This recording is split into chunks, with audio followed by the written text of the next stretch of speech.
নমস্কার, আমি শর্মিষ্ঠা। আমার নতুন আরেকটি ব্লগ ভিডিওতে তোমাদের অনেক অনেক স্বাগত। সকাল সকাল ভিডিওটা শুরু করলাম। আসলে কদিন ধরে ভাবছিলাম ফ্যানগুলোকে পরিষ্কার করতে হবে।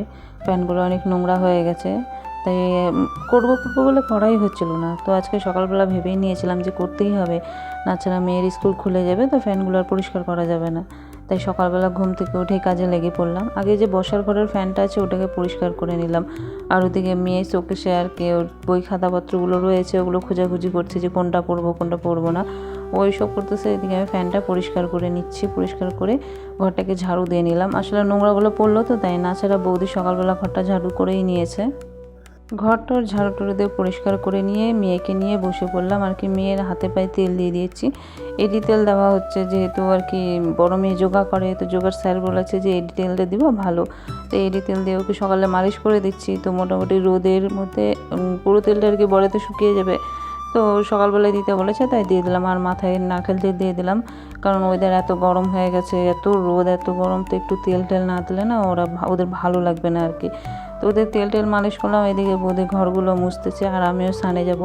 আর এদিকে ভাবলাম যে বৌদি ঘরটাগুলো মুছুক, আমি স্নান করে পুজোটা সেরে ফেলি।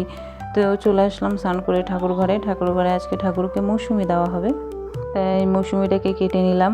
এদিকে ঠাকুর শাশুড়ি জাগিয়ে রেখেছে, মানে জাগিয়ে জল মিষ্টি দিয়ে আর কি সব কিছু আর কি রেডি করে রেখেছে, ফুল টুল তুলে রেখেছে। আমি গিয়ে ফল কেটে আর কি ঠাকুরকে নিবেদন করে নিই, পুজো টুজো দিব। তো মোটামুটি শাশুড়ি না এইটুকটা করে গেলে কী হয়, অনেকটা সাহায্য হয়ে যায়। না না ফুল তুলে পুজো দিতে প্রচুর চাপ পড়ে যায়।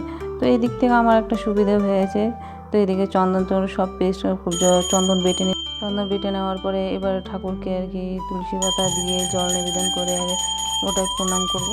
সারাদিন এইসব করতে দিনটা পার হয়ে যায়, যেহেতু মেয়েদের স্কুলগুলো খুব বন্ধ আছে, তো এখন একটু কাজের চাপটা কম আছে। আর যেদিন স্কুলগুলো খোলা থাকে সেদিন ঘুম থেকে উঠে আমার তাড়াহুড়ো লেগে যায়, এত কাজের চাপ পড়ে যায় না বলে বোঝাতে পারবো না। সকাল সকাল যেরকম মেয়েদেরকে খাইয়ে দিলাম, যাই হোক খাবার দিয়ে স্নান করে যদি ঠাকুর ঘরে চলে আসি তো অতটা তাড়াহুড়ো থাকে না। চলো ওইদিকে আমার পুজো টুজো হয়ে গেল। এবার কতগুলো যেহেতু কাপড় ধুয়েছিলাম, তো পুজো দিয়ে নিয়ে তারপরে ছাদে এসে কাপড়গুলোকে মেললাম। পুজোটা দিয়ে দিলে না ওদিকটা ঝামেলাটা শেষ হয়ে যায়। কাপড়টা মেলে চলে আসলাম বিছানা ঝাড়তে। যেহেতু মিস্টার শুয়েছিল, তো বাসি বিছানাটা আমি ধরতে পারছিলাম না স্নান করে উঠে। আর ওকে না আমার ডাকতেও ভালো লাগে না যে ঘুমোচ্ছে ঘুমো। তো ওর যেহেতু দেখলাম যে ঘুম হয়ে গেছে, আমার পুজো হয়ে গেছে, আমি ছাদে কাপড়গুলো মেলেও নিলাম। তো এসে নিয়ে এখন বিছানাটাকে ভালো করে পরিষ্কার করে আর কি ঝেড়ে নেব। আমার ভিডিও তোমাদের কেমন লাগে অবশ্যই আমাকে কমেন্ট করে জানাবে, আর প্লিজ চ্যানেলটাকে সাবস্ক্রাইব করে নেবে। এতে তোমাদের মানে অনেক অনেক আমি ভালো ভালো ভিডিও দেওয়ার চেষ্টা করব। আর অবশ্যই একটা লাইক করে দেবে। তো তোমাদের সাথে কথা বলতে বলতে দেখো আমার বিছানাটা মোটামুটি পরিষ্কার হয়ে গেছে। এখন ঝাড়ু দিয়ে নিলাম। ঝাড়ু দেওয়ার দরকার ছিল না, যেহেতু বিছানাটা ঝেড়ে নিয়েছিলাম, কিন্তু তো ঝাড়ু দিয়ে নিলাম। ঝাড়ু দিয়ে এদিকে চলে আসলাম রান্নাঘরে না আসলে কি বলো তো, আমাদের না বাড়িতে লেবু গাছ রয়েছে, প্রচুর লেবু হয়েছে। তো লেবুগুলো তো শেষ করতে হবে খেয়ে, তো ভাবলাম খালি পেটে না হয় খাওয়া যাক, কী আছে। তো এক গ্লাস জলের মধ্যে কতগুলো লেবুর কেটে নিয়ে রস বানিয়ে নিলাম। এবার যখন খেতে নিয়েছি, বাপ রে বাপ, এত টক হয়েছিল না, মানে বলে বোঝাতে পারবো না। লেবুটা কিন্তু দারুণ স্বাদ, মানে যেমন টক তেমন রস আর তেমন গন্ধ, অসাধারণ।